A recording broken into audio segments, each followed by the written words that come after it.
के 2 महीने बाद अब हिंसा का पाकिस्तानी कनेक्शन खुलकर सामने आ गया है।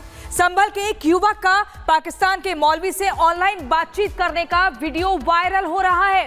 इस बातचीत में एक युवक खुद को संभल का रहने वाला बता रहा है और मौलवी से पूछ रहा है कि संभल में मस्जिद के लिए जो लोग मारे गए हैं क्या वो शहीद है या फिर नहीं। लेकिन जब से ये वीडियो सामने आया है, पुलिस में और जांच एजेंसियों में हड़कंप सा मच गया है और अब ये पता लगाया जा रहा है कि पाकिस्तान के मौलवी से वीडियो कॉल पर बातचीत करने वाला शख्स आखिर है कौन। इस रिपोर्ट में देखिए।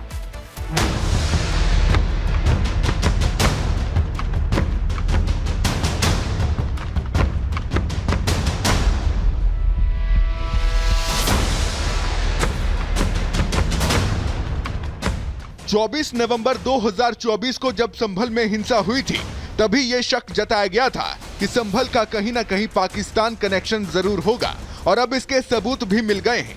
संभल के ही रहने वाले आकिल नाम के एक युवक का वीडियो सामने आया है, जिसमें वो वीडियो कॉल पर पाकिस्तान के एक मौलवी से बातचीत करता दिखता है।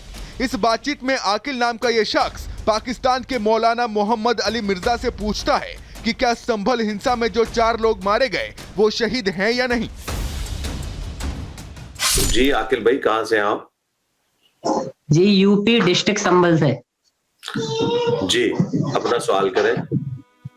सर मेरा सवाल ये था, हो सकता है आपने भी न्यूज सुनी हो संभल की जो यहाँ पर चल रहा है। नहीं, मेरे में नहीं है। मेरा सवाल ये है कि हमारे यहाँ पर संभल में एक मस्जिद थी तकरीबन 300-400 साल पुरानी, तो उस मस्जिद में जो है सर्वे हुआ था उसका, तो वो गैर मुस्लिम लोग कह रहे हैं कि ये मंदिर था यहाँ पर पहले। तो जब उसका सर्वे चालू करा ना, फिर पब्लिक भटक गई, जुमे का दिन था, तो पथराव हो गया, पब्लिक ने पथराव करा और जो वो थी प्रशासन फोर्स, उन्होंने जो है फायरिंग चालू कर दी। तो फिर उसमें कुछ लोग 3-4 बंदे मारे गए हैं, तो क्या हम उन्हें शहीद कहें?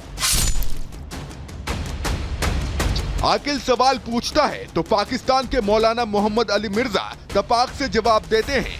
पाकिस्तान के मौलाना आकिल को कानूनी रास्ता अपनाने की बात तो कहते हैं, लेकिन संभल हिंसा के दंगाइयों को शहीद बताने में भी देर नहीं लगाते।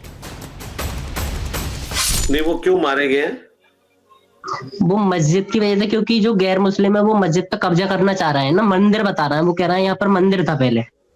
नहीं, तो गैर मुस्लिम अगर कब्जा करना चाह रहे हैं तो उसके लिए कानूनी रास्ता इख्तियार होगा ना। एक आम आदमी का तो काम नहीं है कि उस पे घर पे कब्जा हो रहा है तो वो उसके दिफा के लिए सामने आ जाए। उसके लिए कानूनी रास्ता इख्तियार करे। कोर्ट्स हैं, अदालतें हैं, पुलिस स्टेशन है। खुद से अगर इस तरीके से करेंगे तो इससे तो दंगा फसाद ही खड़ा होगा। बाकी जो भी मुसलमान नाहक मारा जाएगा, जाहिर है वो शहीद ही है। पाकिस्तान के मौलाना आकिल को बार बार कानूनी रास्ते के जरिए विवाद को सुलझाने के लिए समझाते हैं, लेकिन आकिल मौलाना के शांति पैगाम से भी संतुष्ट नजर नहीं आता। उनकी गोली से ही मारे गए हैं। अदालत का रास्ता इख्तियार करें।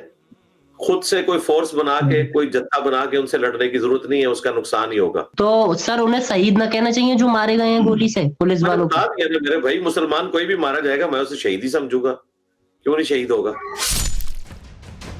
पाकिस्तानी मौलाना से बातचीत का ये वीडियो सामने आया है तो पुलिस और खुफिया एजेंसियां भी अलर्ट हो गई हैं। संभल एसपी के बिश्नोई ने आकिल की धरपकड़ के लिए 2 टीमों का गठन कर दिया है। प्रथम दृष्टया जो मोहम्मद आकिल है वो संभल का निवासी प्रतीत होता है। उसी आधार पे पुलिस द्वारा है उसको आइडेंटिफाई करवाया जा रहा है। उसके लिए 2 टीमें लगाई गई है। जिस प्लेटफॉर्म से उसने बात की है उस प्लेटफॉर्म का भी पता लगाया जा रहा है और जल्द ही उसकी बारे में जानकारी करके आगे विधिक कार्रवाई सुनिश्चित की जाएगी। ये दूसरा मौका है जब संभल हिंसा का पाकिस्तानी कनेक्शन सामने आया है। इससे पहले भी 24 नवंबर को हुई हिंसा के बाद जब पुलिस ने सर्च ऑपरेशन चलाया था तो पुलिस को पाकिस्तानी ऑर्डिनेंस फैक्ट्री में बनी कारतूस के खोखे मिले थे। Bureau report, Republic Bharat.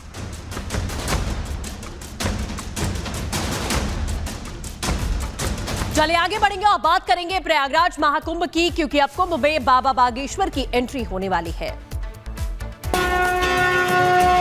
हम महाकुंभ में जा ही रहे थे तो सोचा कुछ उपद्रव करें। इस बार महाकुंभ में जो हम डुबकी लगाएंगे, कथा करेंगे, हिंदू बचाओ हिंदुस्तान बचाओ। तो महाकुंभ में बाबा बागेश्वर 3 दिन तक कथा कहने वाले हैं, जिसका ऐलान उन्होंने खुद ही किया है। साथ ही उनकी ओर से यह भी संदेश दिया गया कि महाकुंभ में सिर्फ स्नान नहीं, सिर्फ कथा नहीं, बल्कि 45 करोड़ हिंदू जो वहां जुटने वाले हैं, उनमें से 4 करोड़ हिंदुओं को वो जोड़ेंगे और वहीं से उनकी अगली यात्रा की शुरुआत होगी। तो आखिरकार अगला कदम बाबा बागेश्वर का क्या होने वाला है, क्या है तैयारी, आपको दिखाते हैं इस रिपोर्ट के जरिए।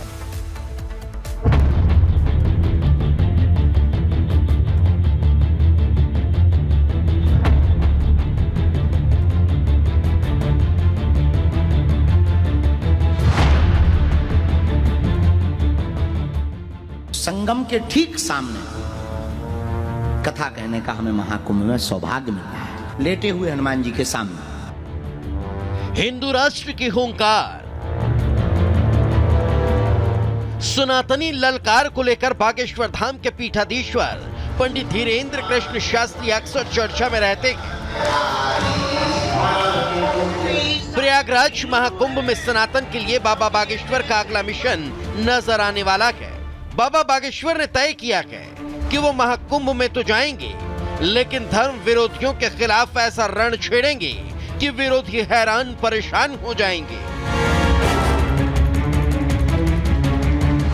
और हम महाकुंभ में जा ही रहे थे तो सोचा कुछ उपद्रव करें। क्या करें, काय के लिए जाएं? तो हमने फिर एक नया प्रण ले लिया। इस बार महाकुंभ में जो हम डुबकी लगाएंगे, वो कथा करेंगे, हिंदू बचाओ हिंदुस्तान बचाओ। यही अभियान चलाने के लिए कथा करेंगे। चूंकि इस बार महाकुंभ में 45 करोड़ लोगों के आने का अनुमान है, इसलिए बाबा बागेश्वर की नजर 4 करोड़ हिंदुओं पर है। ऐसे 4 करोड़ लोगों पर जो बाबा बागेश्वर का उनके इस मिशन में तन मन से साथ देंगे। क्योंकि वहां हमने सुना 40 करोड़ लोग आने हैं, 2 करोड़ लोग ही दिल्ली चले गए, सो खेल हो। चाहिए तो हमें 40 करोड़, पर बस उसका उद्देश्य यही है, हिंदू जगाओ हिंदुस्तान। बात भी सही है, कोई गलत थोड़ी है। बाबा बागेश्वर आगे क्या करने की सोच रहे हैं, ये तो कोई नहीं जानता, लेकिन उनके इस बयान से अंदाजा लगाया जा रहा है कि बाबा बागेश्वर सनातनियों को दिल्ली ले जाकर हिंदू राष्ट्र के लिए कहीं ना कहीं मुहिम छेड़ेंगे। नहीं, हम उनके खिलाफ नहीं हैं। हिंदू ही नहीं रहेगा तो हिंदुस्तान कैसे रहेगा? हम संगम के किनारे सब हिंदू जनों के सामने, सभी महापुरुषों के सामने प्रण लेंगे कि हर हाल में इस देश के हिंदुओं को जगाएंगे, हिंदुस्तान को बचाएंगे।